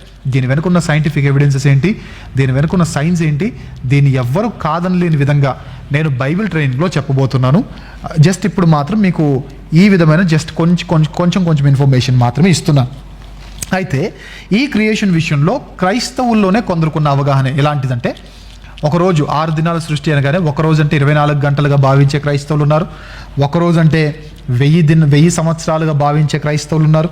ఒక్కరోజు అంటే దీర్ఘకాలంగా భావించే క్రైస్తవులు ఉన్నారు. ఒక్కరోజు అనేది జస్ట్ సాహిత్యం మాత్రమే, వర్ణన కోసం దేవుడు అలా చెప్పాడు అని భావించే క్రైస్తవులు ఉన్నారు. అండ్ ఒక్కరోజు అంటే కొందరు అభిప్రాయం ప్రకారంగా మొదటి రోజు ఇది చేశాడు, రెండవ రోజు ఇది చేశాడు, మూడవ రోజు ఇది చేశాడు అనే మాట వీరు ఎలా చెప్తారంటే, దేవుడు మోషేకి మొదటి రోజు ఇది బయలుపరిచాడు, రెండవ రోజు ఇది బయలుపరిచాడు, మూడవ రోజు ఇది బయలుపరిచాడని మోషేకు బయలుపరచబడిన రీతి ఇది, అంతే తప్ప దీంట్లో ఎలాంటి మర్మాలు లేవు అనేవారు కూడా లేకపోలేదు. కాబట్టి సృష్టి విధానం ఏంటి అని అంటే, సృష్టిని దేవుడు ఎక్కడ కూడా చైల్డ్హుడ్ సృష్టిని దేవుడు చేయలేదు, ఒక మెచ్యూర్డ్ స్టేట్లో ఉన్న సృష్టిని చేశాడు. సో ఆది కాండము ఖచ్చితంగా 6000 సంవత్సరాల కాలం గురించి మాట్లాడట్లేదు. భూమి పుట్టి ఇప్పటికీ 25,000 సంవత్సరాలు మాత్రం ఖచ్చితంగా అవుతుంది. ఇది బైబిల్ ప్రకారంగా. ఏంటి ప్రూఫ్స్ అంటే, ఇప్పుడు అన్ని ప్రూఫ్స్ చెప్పుకుంటూ వెళ్తే టైం లేదు కాబట్టి నేను అన్ని చరిత్రలు, దేశాల చరిత్రలు, ఇప్పటికీ కొన్ని దేశాల చరిత్రలు, కొన్ని జనాంగాల చరిత్ర ఆల్రెడీ మన యూట్యూబ్ ఛానల్లో బ్రదర్ సన్నిరాజ్ కొడవటి అఫీషియల్ అనే యూట్యూబ్ ఛానల్ ఉన్నాయి. ఫిలిస్టీన్ల చరిత్ర, ఎదోమీల చరిత్ర, తర్వాత కనానీయుల చరిత్ర, ఇంకా చాలా చరిత్ర, అమోరీల చరిత్ర, అమ్మోనీయుల చరిత్ర, ఈ చరిత్రలు అన్నీ ఉన్నాయి.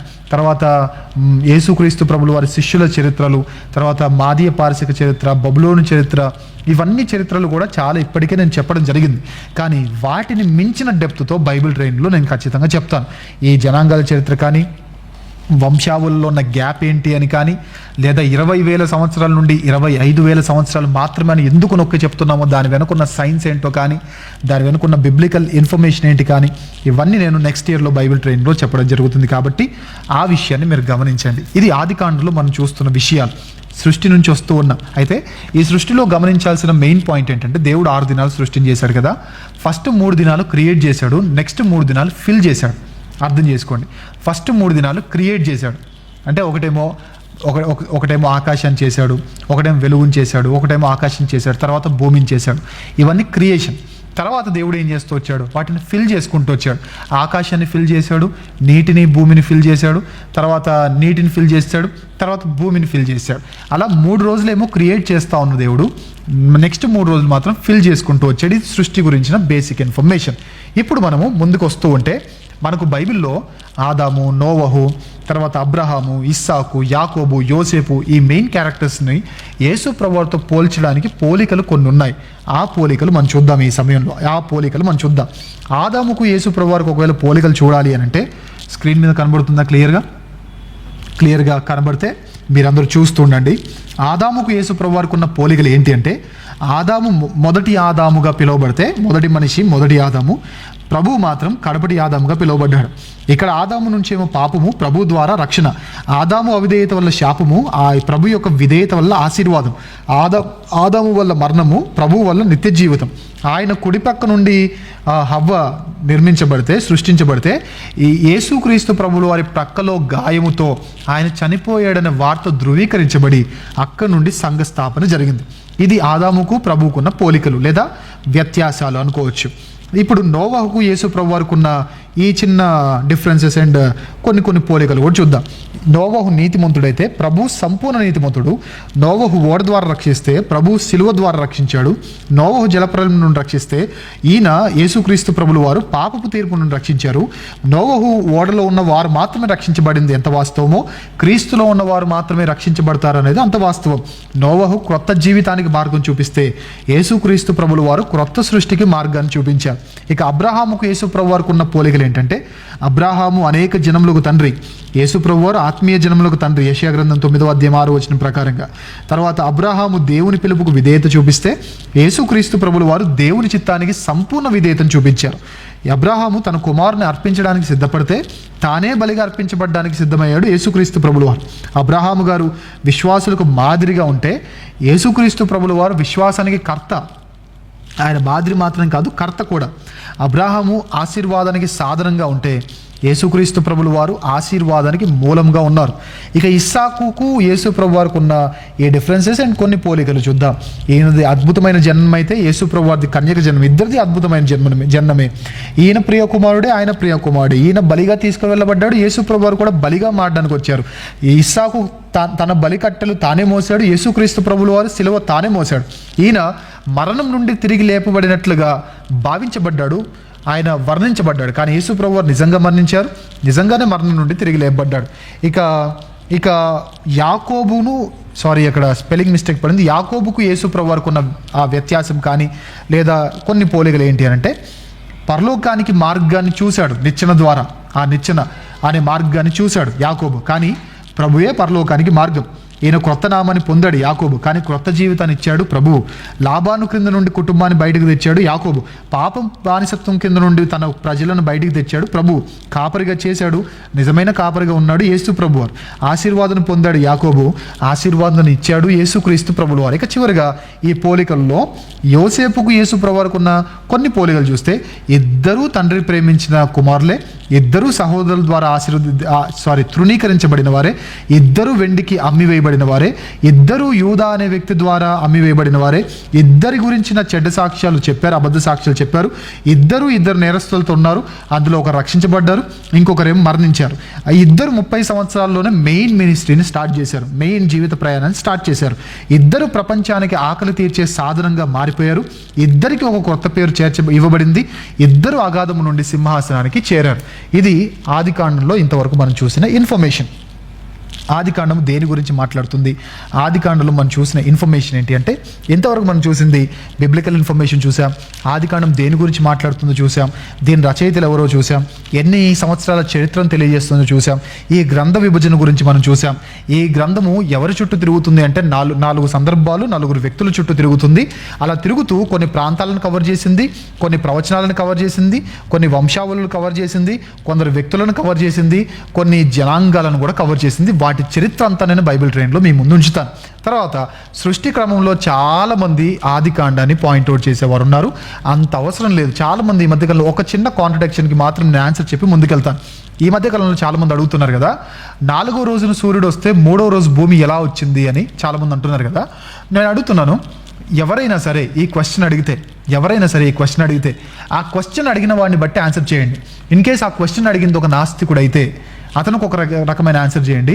ఇన్ కేస్ ఆ క్వశ్చన్ అడిగింది దేవుడు అన్నవాడిని నమ్ముతూ వేరే మతస్థులు అడిగితే వాళ్ళకు ఒక విధంగా ఆన్సర్ చేయండి. ఒకవేళ ఎవరు నాస్తికులు కాకుండా ఆస్తికులు, అంటే దేవుడు అన్నవాడు ఉన్నాడు అని నమ్ముతూ వేరే మతస్థులు ఎవరైతే ఉన్నారో, వేరే వారిని అనుసరించి ఎవరైతే ఉన్నారో, వారు బైబిల్ని తప్పుపడడానికి ఎప్పుడైనా సరే, భూమి ముందు సృష్టించాడంట, తర్వాత సూర్యుని సృష్టించాడంట మీ దేవుడు, ఇది ఎలా పాసిబుల్ అని ఎవరైనా అడిగితే వారికి మీరు ఒకటే చెప్పండి, మా దేవునికి ఇది పాసిబుల్ బై, మీకు పాసిబులా కాదా, మీ ఓడికి పాసిబులా కాదా అడగండి. జస్ట్ ఆన్సర్ చెప్పు, మా దేవునికి ఇది పాసిబుల్, మీ దేవునికి పాసిబులా కాదా. పాసిబుల్ కాకపోతే నాకు పాసిబుల్ కాదు, ఆయనకు పాసిబుల్ కావట్లేదు, నేను చేయలేదు ఆయన కూడా చేయలేకపోతున్నాను, ఇంకా ఆయనకు నాకు సంబంధం ఏంటి, ఆయనకు నాకు ఎలాంటి డిఫరెన్స్ ఏంటి, తేడా ఏంటి, ఆయనకు నాకున్న వ్యత్యాసం ఏంటి, అలా లేనప్పుడు ఆయన దేవుడు ఏంటి అని అడగండి. దేవుడు సమస్తాన్ని చేయగలడు, 100%. He can do wonders out of nothing. So ఆయన ప్రశ్నించే అంత అక్కర్లేదు. ఇన్ కేస్ నాస్తికులు అడిగారు అనుకోండి, వాళ్ళకి మీరు చెప్పాల్సిన మాట ఏం చెప్పనా, బ్రెయిన్ లేకుండా, హార్ట్ లేకుండా మనిషి బ్రతకగలడా అని అడగండి. డెఫినెట్లీ వాళ్ళు చెప్పే మాట బ్రతకలేడు అని అంటారు. మరి తల్లి గర్భంలో ఉన్నప్పుడు బ్రెయిన్ ఇంకా డెవలప్ అవ్వకముందే ఫీటస్ ఎలా బ్రతుకుంది అడగండి. తల్లి గర్భంలో ఉన్నప్పుడు బ్రెయిన్ కానీ హార్ట్ కానీ కిడ్నీస్ కానీ ఇంకా డెవలప్ అవ్వకముందు బేబీ ఎలా బ్రతుకున్నాడు తల్లి గర్భంలో అడగండి. వాళ్ళు అప్పుడు అంటారు there is a small connection between mother and child అని. ఒక small connection between mother and చైల్డే బేబీని ఏ అవయవాలు లేకుండా బ్రతికించగలిగితే ఒక large connection between total connection between God and universe ఉన్నప్పుడు ఆ దేవుడు ఏం లేకపోయినా చేయగలడు. He can bring wonders out of nothing.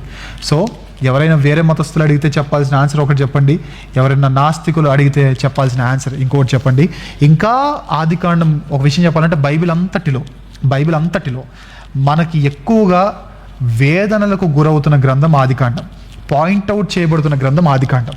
చాలా కాంట్రడిక్షన్స్ని చాలామంది పాయింట్అవుట్ చేస్తూ ఉంటారు. రీజన్ ఏంటంటే ఆదికాండాన్ని పడగొడితే బైబిల్ పడగొట్టేయచ్చు. ఆదికాండం బైబిల్కి పునాది లాంటిది. ఎందుకంటే ఆదికాండం లేకపోతే రక్షణ అంటే అర్థం ఏంటో తెలియదు, ఆదికాండం లేకపోతే సిలువ ఎందుకు వచ్చిందో తెలియదు, ఆదికాండం లేకపోతే ప్రభు ఎవరో తెలియదు, ఆదికాండం లేకపోతే ఈ మోషే ఎవరో తెలియదు, ఆదికాండం లేకపోతే పాపం అంటే ఏంటో తెలియదు, ఆదికాండం లేకపోతే ఆజ్ఞ అంటే ఏంటో తెలియదు, ఆదికాండం లేకపోతే ఈ ప్రయాసం అంతా దేనికో తెలియదు. సో బైబిల్ అంతటికి పునాది ఆదికాండం కాబట్టి ఆదికాండాన్ని పడేస్తే బైబిల్ని పడేయచ్చు. కాబట్టి బైబిల్లోని ఏ బుక్ మీద జరగని దాడి ఆదికాండం మీద జరుగుతుంది. ఆ దాడి అంతటిని తిప్పుకొట్టే రోజులు మరీ దగ్గరలో ఉన్నాయి. జనవరిలో ఖచ్చితంగా ప్రతి కాంట్రడిక్షన్కి నేను బైబిల్ ట్రైనింగ్లో ఆన్సర్ ఇవ్వబోతున్నాను. మీరు ఎవరైనా ఇంట్రెస్ట్గా ఉంటే జాయిన్ అవ్వడానికి సిద్ధంగా ఉండండి. ఇది ఆదికాండం గురించిన ఇన్ఫర్మేషన్. ఇది ఆదికాండం దీని గురించి మాట్లాడుతుంది. ఇంకా మనం మాట్లాడుకోవాల్సినవి చాలా ఉన్నాయి. అందులో ముగించుకోనబోయే ముందుగా మీకు చెప్పిన ఇన్ఫర్మేషన్ ఏదైతే ఉందో ఇంతవరకు టోటల్గా నేను కవర్ చేశాను. ఇంకా 2 మాత్రమే ఉన్నాయి. అందులో ఒకటి ఇందులో ఉన్న దేవుని పేర్లు ఏంటి, అదొకటైతే రెండవది దీని నుండి మనం ఏం నేర్చుకోవాలి అనేది మనము తెలుసుకోబోతున్నాం. సో ఇందులో ఉన్న దేవుని పేర్లు ఏంటంటే ఎలోహిం, యావే ఎలోహిం, ఏల్ ఎల్యోన్ సర్వోన్నతుడైన దేవుడు. ఎలోహిం అంటే దేవుడు, యావే ఎలోహిం అంటే యెహోవా, ఏల్ ఎల్యోన్ అంటే సర్వోన్నతుడైన దేవుడు, ఎల్ రోయి అంటే నన్ను చూచుతున్న దేవుడు, ఎల్ షద్దాయి అంటే సర్వశక్తిమంతుడు, ఏల్ ఓలాం అంటే నిత్య దేవుడు, యావే ఈరే అంటే యెహోవా చూచుకొనును, ఏల్ బేతేల్ అంటే బేతులి దేవుడు, పరలోక దేవుడు, సర్వలోకమునకు తీర్పు తీర్చు దేవుడు, అబ్రహాము దేవుడు, ఇస్సాకు దేవుడు. ఇవి ఆదికాండంలో దేవునికి ఇవ్వబడిన పేర్లు. అయితే ఆదికాండంలో దేవునికి ఇవ్వబడిన పేర్లలో 3 కేటగిరీస్ ఉన్నాయి. మీరు గమనించండి. ఆదికాండంలో దేవునికి ఇవ్వబడిన పేర్లలో 3 క్లాసిఫికేషన్స్ ఉంటాయి. ఒకటి దేవుని యొక్క ప్రధాన నామములు, అంటే ఆయనకున్న మెయిన్ పేర్లు ఉంటాయి. రెండవది దేవునికున్న బిరుదులు కూడా పేర్లుగా మనకు కనబడతాయి. తర్వాత మూడవది దేవునికి మనుషులతో ఉన్న సంబంధాన్ని వ్యక్తపరిచే నామాలు కూడా దేవునికి ఆదికాండంలో కనబడుతున్నాయి. ఆ లిస్ట్ అంతా మీకు ఇవ్వడం జరిగింది. దాన్ని కూడా మీరు ఇన్ఫర్మేషన్గా పెట్టుకోండి. ఇక చివరిగా ఆదికాండం అంటే చాలా మందికి నచ్చకపోవడం రీజన్ ఏం చెప్పమంటారా? నిర్మోహమాటంగా ఆదికాండము చాలా ఫిలాసఫీస్ని నిర్మోహమాటంగా కొట్టిపారేసింది. వితౌట్ ఎనీ సెకండ్ థాట్ నిర్మోహమాటంగా అన్నిటిని కొట్టిపారేసింది. అందుకే బైబిల్ అంటే చాలా మందికి చిరాకు. మనల్ని తప్పు అంటే తప్పే అంటారు బైబిల్. ఏంటి, ఈ లోకంలో ఉన్న ఎన్నో ఇజమ్స్, ఎన్నో ఫిలాసఫీస్, ఇవన్నీ తప్పు అని ఆదికాండం 1వ అధ్యాయమే శాసించింది, రూల్ పాస్ చేసింది. ఏంటి ఇజమ్స్ ఏంటి? Atheism, agnosticism, animism, polytheism, dualism, monotheism, deism, theism, humanism, rationalism, materialism, mysticism, monism, pantheism. ఈ ఇజమ్స్ అన్నిటిని, ఈ ఫిలాసఫీస్ అన్నిటిని నిర్మోహమాటంగా కొట్టిపడేసింది. వాటి అర్థాలు ఏంటో నేను పీడిఎఫ్లో మీకు ఇచ్చాను, అవి మీరు తర్వాత చూసుకోండి. ఇంతమందిని నో చెప్పేసరికి వీళ్ళందరూ కలిసి ఇప్పుడు ఆదికాండం మీద పడి ఎన్నో కాంట్రడిక్షన్స్ బైబిల్లో ఉన్నాయి. ఆదికాండం 1వ అధ్యాయం 1వ వచనం తప్పు, ఆదికాండం 1వ చాప్టర్ తప్పు, ఆదికాండం 1వ అధ్యాయం టోటల్గా తప్పు అంటున్నారు. కానీ let me give you a very great clarity. ఆదికాండం కాదు కదా, ఆదికాండం నుండి ప్రకటన గ్రంథం వరకు బైబిల్లో ఒక్క తప్పు కూడా మీరు చూపించలేరు. I challenge. ఒక్క తప్పిదము కూడా మీరు ప్రూఫ్ చేయలేరు. నిందలు 100 మంది వేయచ్చు, పాయింట్అవుట్ 100 మంది చేయొచ్చు. పాయింట్అవుట్ చేయడం కాదు, ప్రూఫ్ చేయగలగాలి. ఈ రాధా మనోహర్ దాస్ గారు లాగా నేను నిన్ను అడుగుతాను కానీ క్వశ్చన్స్ నన్ను అడగొద్దు అంటే ఇలాంటి వాళ్ళు కాదు. కానీ క్రికెట్ మ్యాచ్ అంటే ఎట్లుండాలి, ఒక డిబేట్ అంటే ఎట్లుండాలి, ఒక మ్యాచ్ అంటే, ఒక గేమ్ అంటే ఎట్లుండాలి. మీరు నాకు 20 ఓవర్లు వేసారనుకోండి, నేను 20 ఓవర్లు వేస్తాను. మీరు బౌన్సర్లు వేసినప్పుడు, నేను బ్యాటింగ్ చేసినప్పుడు, నేను బౌన్సర్లు వేసినప్పుడు మీరు బ్యాటింగ్ చేయాలి. నేను 20 ఓవర్లు బ్యాటింగ్ చేసినప్పుడు, మీరు బౌలింగ్ చేసినప్పుడు, మీరు 20 ఓవర్లు బ్యాటింగ్ చేస్తే అప్పుడు మా బౌలింగ్ ఏంటో, మా సత్తా ఏంటో మీకు తెలుస్తుంది. కాబట్టి ఒకవేళ మీకు రెడీ అనుకుంటే మాట్లాడుకోవచ్చు, హ్యాపీలీ మాట్లాడుకోవచ్చు. ఆదికాండం నుండి ప్రకటన గ్రంథం వరకు, ఆదికాండం 1వ అధ్యాయం పక్కకు పెట్టండి, ఆదికాండం నుండి ప్రకటన గ్రంథం వరకు not even a single contradiction is there in the Bible. You cannot even prove that. You may point that out, కానీ దాన్ని పాయింట్అవుట్ చేసే అవకాశం ఉందేమో, కానీ దాని అర్థం కాక వానాకాలం చదువులు చదివి దాని అర్థం కాక మీరు పాయింట్అవుట్ చేస్తారేమో, కానీ దాన్ని ప్రూవ్ చేసే అంత సత్తా ఎవ్వరికి లేదు. సో ఇది ఆదికాండం గురించి. ఇక చివరిగా ఈ గ్రంథం నుండి మనం అసలు ఏం నేర్చుకోవాలి అనంటే, ఆదాము ఏదైనా తోట నుంచి మనం నేర్చుకోవాల్సిన విషయం, మాట వినకపోతే నువ్వు ఎవరివైనా సరే వెళ్ళగొట్టేస్తాడు దేవుడు, ఖచ్చితంగా వెళ్ళగొడతాడు. ఈ గ్రంథాన్ని చదివి మీరు నేర్చుకోవాల్సిన భక్తిని చెప్పనా, మాట వినకపోతే, ఇన్ఫర్మేషన్తో పాటుగా మనం స్పిరిచువాలిటీ నేర్చుకోవాలి. మాట వినకపోతే ఖచ్చితంగా వెళ్ళగొట్టేస్తాడు దేవుడు, నువ్వు ఎవడివైనా సరే. పాపం అధికమైతే ఆయుష్ తగ్గిపోద్ది, నువ్వు ఎంత బలవంతుడు అయినా సరే. పాపం సంపూర్ణమైతే నీకు మరణమే శరణమిక, అది సొదొమ నుంచి దేవుడు నేర్పిస్తున్నాడు. దేవుని మాట వింటేనే నీకు ఆశీర్వాదం, అది అబ్రహాము ద్వారా నేర్పిస్తున్నాడు. కళ్ళకు నచ్చిందని ఎన్నుకుంటే మిగిలేది శోకమే. ఇది లోతు సొదొమను ఎంచుకోవడం వల్ల దేవుడు నేర్పిస్తున్న పాఠం. చేసిన ప్రమాణం నిలబెట్టుకోవాలి, అబ్రహాం పెద్ద దాసుని చూపించి దేవుడు నేర్పిస్తున్న పాఠం. మోసం చేస్తే మోసపోతావు, యాకోబు నుండి దేవుడు నేర్పిస్తున్న పాఠం. భోజన ప్రియుడు అయితే ఖచ్చితంగా నష్టపోతావు, ఇది ఏసావు నుంచి నేర్పిస్తున్న పాఠం. అందుకే దేవుడు తిండిబోతులుగా మీరు ఉండొద్దని చెప్తాడు. తర్వాత దేవునికి భయపడితే మొదటి శ్రమ వచ్చినా చివరకు మిగిలేది సింహాసనమే, ఇది యోసేపు నుంచి దేవుడు నేర్పిస్తున్న పాఠం. So this is all about Genesis. ఈ ఆదికాండం నుంచి మనం ఏం నేర్చుకుంటున్నాం, ఏం నేర్చుకోవాలంటే ఇవన్నీ నేర్చుకోవాలి. తర్వాత ఏం చూసాము అంటే, ఈరోజు ఈ సెషన్లో మనం చూసిందంతా దేని గురించి అనంటే, బైబిల్ ఇన్ఫర్మేషన్ చూసాం, హిబ్రూ బైబిల్కి తెలుగు బైబిల్కి ఉన్న వ్యత్యాసం చూసాం, బైబిల్ను ధ్యానించే విధానాలు చూసాం, బైబిల్ని చాప్టర్స్గా వర్సెస్గా ఎవరు డివైడ్ చేశారో చూసాం, ఆదికాండంకున్న సపరేషన్ ఏంటి, డివిజన్స్ ఏంటో చూసాం, ఆదికాండం రచయిత ఎవరు, రచనా కాలం ఏంటి, అసలు ఏం తెలియజేస్తుంది, ఈ గ్రంథం తెలియజేసే కాలం ఏంటి, ఆదాము నుండి ఈ ఆదికాండంలో ఉన్న చివరి వ్యక్తి వరకు ఉన్న ఎంత కాలాన్ని సూచిస్తుంది, ఈ గ్రంథ చరిత్ర ఏ భూభాగాల్లో జరిగింది, ఈ గ్రంథ విభజన ఏంటి, ఎన్ని ప్రాంతాల మధ్య ఎన్ని వ్యక్తుల మధ్య ఎన్ని సందర్భాల మధ్య ఈ గ్రంథం జరుగుతుంది, 4 సందర్భాలు 4 వ్యక్తుల మధ్య ఈ గ్రంథం చరిత్ర జరుగుతుంది. వీటి చుట్టూ కొన్ని ప్రాంతాలు కొందరు వ్యక్తులు కూడా యాడ్ అయ్యారు కాబట్టి వారి చరిత్రలు, వారి వంశావళులు, వారి ప్రదేశాలు, వారి జనాంగాలు ఇవి కూడా ఆదికాండం చెప్పడం జరిగింది. ఇది మాత్రమే కాకుండా ప్రభువు గురించిన ప్రవచనాలు ఎన్నో ఆదికాండంలో ఉన్నాయి. ఇక సృష్టి విధానం వస్తే దాని గురించి ఆశ్చర్యపోనక్కర్లేదు. ఆదికాండం ఎప్పుడు కూడా 6000 సంవత్సరాల సృష్టిని అంగీకరించలేదు. భూమి వయస్సు 6000 సంవత్సరాలని బైబిల్ ఎక్కడ చెప్పలేదు. But we can proudly say that 20,000 నుండి 25,000 ఇయర్స్ మాత్రం ఖచ్చితంగా వస్తుంది అని మాత్రం మనం చెప్పొచ్చు. ఇక ఈ సృష్టి కార్యక్రమంలో ఉన్న అనేకమైన డౌట్స్ ఏంటి అని అంటే, అవి ఖచ్చితంగా మీ డౌట్స్ అన్ని నాకు పెట్టండి, ఖచ్చితంగా నేను బైబిల్ ట్రైనింగ్లో వాటిని అన్నింటినీ నేను ఎక్స్ప్లెయిన్ చేస్తాను. ఖచ్చితంగా ప్రతి కాంట్రడిక్షన్కి మేము ఆన్సర్ ఇవ్వబోతున్నాం. ఇక మీకు ఒకవేళ హిస్టరీ కావాలన్నా, ఫ్లడ్ హిస్టరీ కావాలన్నా, దాని ప్రూఫ్స్ కావాలన్నా, కాంట్రడిక్షన్స్ కావాలన్నా, జనాంగాల హిస్టరీ కావాలన్నా, నేషన్స్ హిస్టరీ కావాలన్నా బైబిల్ ట్రైనింగ్ వరకు వెయిట్ చేయండి. ఇక ఇందులో ఉన్న ఆదాముకు ప్రభువుకున్న పోలికలు, ఇస్సాకుకు ప్రభువుకున్న పోలికలు, అనేక మందితో ప్రభువును పోల్చి చూపిస్తూ వారికి ఉన్న పోలికలు వ్యత్యాసాలు 2 మీకు చూపించాను. ఆదికాండం అంటే చాలామందికి ఎందుకు కోపమో కూడా చెప్పాను. రీజన్ ఏంటంటే, నిర్మోహమాటంగా ఈ లోకం నమ్ముతున్న అనేకమైన సిద్ధాంతాలను, అనేకమైన ఫిలాసఫీస్ని అన్నిటినీ ఆదికాండం నిర్మోహమాటంగా నిర్దాక్షిణ్యంగా కొట్టిపారేసింది. ఇక చివరిగా దీని నుంచి మనం నేర్చుకోవాల్సింది ఏంటి అనంటే, మనం ఎంతటి వారమైనా ఎంత పాపం చేసినా దేవుడు ఖచ్చితంగా పక్కకు నెట్టేస్తాడు. సో పాపం లేకుండా చేసిన ప్రమాణాలు నెరవేర్చుకుంటూ, స్టార్టింగ్లో దేవుడు నమ్మినందుకు కొన్ని హింసలు బాధలు వచ్చినా చివరిలో దేవుడు ఖచ్చితంగా ఆశీర్వదిస్తాడు, సింహాసనం ఇస్తాడు. కాబట్టి ఈ మాటలు విన్న మీరందరూ కూడా ఆదికాండం నుంచి ఈ పాటలు నేర్చుకొని ఈ విధంగా మీరందరూ ఉండాల్సిందిగా కోరుతూ ఈ సెషన్ నేను ముగిస్తున్నాను. నెక్స్ట్ సండే సాయంత్రం 7 గంటలకు నిర్గమకాండము, దాని చరిత్ర, దాని వెనుకున్న బ్యాక్గ్రౌండ్ హిస్టరీస్, దానిలో ఉన్న జనాంగాలు, దానిలో ఉన్న పరిస్థితులు, దాని నుండి మనం ఏం నేర్చుకోవాలో మనం నెక్స్ట్ సండే మనం చూడబోతున్నాం. సో ఈ పీడిఎఫ్ను నేను గ్రూప్లో పోస్ట్ చేయడం జరుగుతుంది. దాన్ని చూడండి, నేర్చుకోండి, బైబిల్ బాగా చదవండి, ఇన్ఫర్మేషన్ గ్యాదర్ చేయండి. ఇన్ఫర్మేషన్తో ఆగిపోకుండా స్పిరిచువాలిటీలోనికి రండి. దేవుడు మీ అందరిని ఆశీర్వదించి దీవించును గాక. ప్రార్థన చేసుకుందాం.